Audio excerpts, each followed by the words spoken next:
Handa po tayo ngayon mga idol, hindi lang po sa digmaan kundi sa sakuna. Ito po ngayon ang ipapaabot ni Linyo dahil nakakilabot itong nakita nila ngayong araw na to mga idol. Tungkol po ito sa sakuna. Sinabi ng ating kaibigan noon na hinulaan din po nila na mayroon pong sakuna na sasabay sa kaguluhan.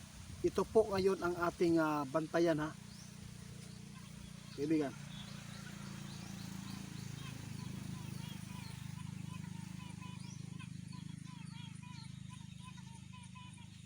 Salamat. O sige. Ito po, tandaan daw ninyo itong sinabi ng ating kaibigan na mayroon talagang malakas pa na lindol ang darating po dito sa ating bansa. Luzon, Visayas at Mindanao, mag-ingat tayo.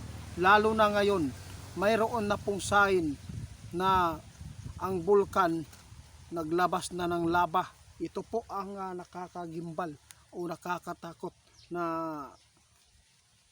mangyayari na nakita ng ating kaibigan. Kahapon nagpaabot si Linyo na mayroon pong mga bulkan na active at mayroon pong masama na mangyayari sa pamamagitan po ng sakuna. Kaya ipinapahanda po lagi tayo ng ating kaibigan sa anumang mangyayari sa banta na mga kalamidad tulad po ng lindol. Lalo na sinabi ng ating kaibigan na lumayo tayo sa malapit sa bulkan. Hindi inaasahan na mayroong bulkan doon sa bulkan Mayon na naglabas na ng lava. Masama itong pangitain mga idol. Ang tsunami ha, yun po ang bantayan ninyo. Nagpaabot si kaibigan kahapon tungkol dyan. Grabe. Grabe yan kaibigan. Guys, sobrang sama ngayon ang lagay ng ating kalikasan.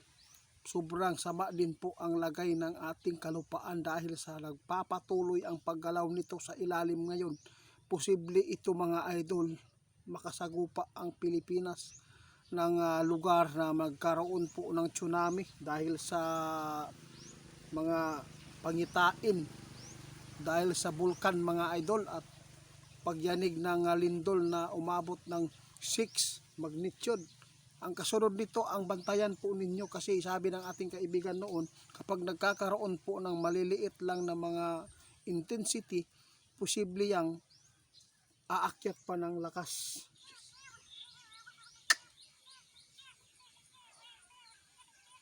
Ingat po daw mga idol ha, ang nasa malapit sa bulkan ngayon, malapit sa dagat, yun.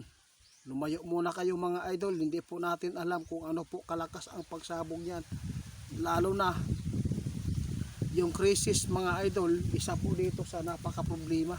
Grabe, umpisa na nga, dami na pong nagnakaw ngayon mga idol, bigas.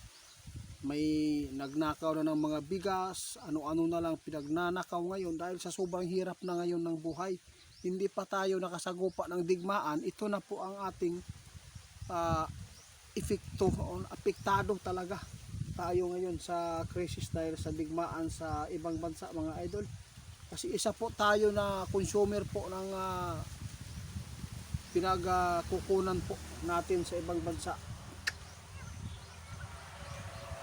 Ito po ang nakakatakot kaibigan. Sinabi po ninyo na mayroon pong gulo na sasabay ang kalamidad.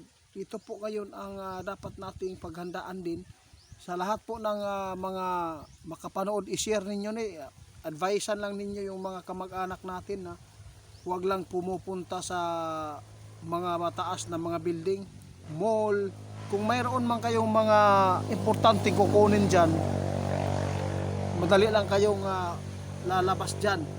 Pero kung hindi man mga importante, gusto lang magpalamig dyan, huwag. May panahon pang mapapahamak kayo. Ito po nakita ng ating kaibigan. Hindi pa nangyayari yung may building na gumuho. Ito po ang tandaan niyo kapag mayroon pong mangyayaring gumuho na building mga idol dahil sa lindol. Matuman yun eh. Sige. Ingon si Linyo mga idol, ang kanilang nakikita ngayon sa ilalim daw ng lupa grabe daw umangat ang fault line at saka mas tumaas ang galaw ng lupa sa ilalim ngayon dahil sa naganap na paglindol ng 6. Kaya sa lahat po ng mga pinapaabutan namin, no, yung nakasagupa ng malakas na lindol, lagi po kayo yung tandaan ito.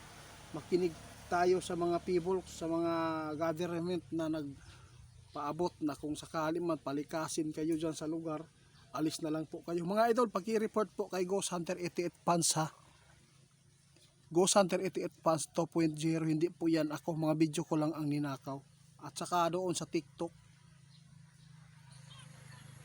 Salamat din, salamat po. Ito po ang babala ngayon ng ating kaibigan ha. Salamat din. Nagbabala si kaibigan dahil po sa nakita nila ngayon ng mga sakuna, kasi ang nakita nila doon sa kanila yung sa ilalim ng lupa, grabe po ay malakas-lakas na ang paggalaw nito. Kaya kapag yan po ang nakita nila, posibleng mayroon pang tataas dito na lindol. Mindanao, Luzon, Visayas, mag-ingat kayo dahil ang sakuna sasabay ito sa kaguluhan. Ito po ngayon ang nakakakilabot na balita ng ating kaibigan. Maraming salamat mga idol. Paki-report po ni Ghost Hunter 88 Fans.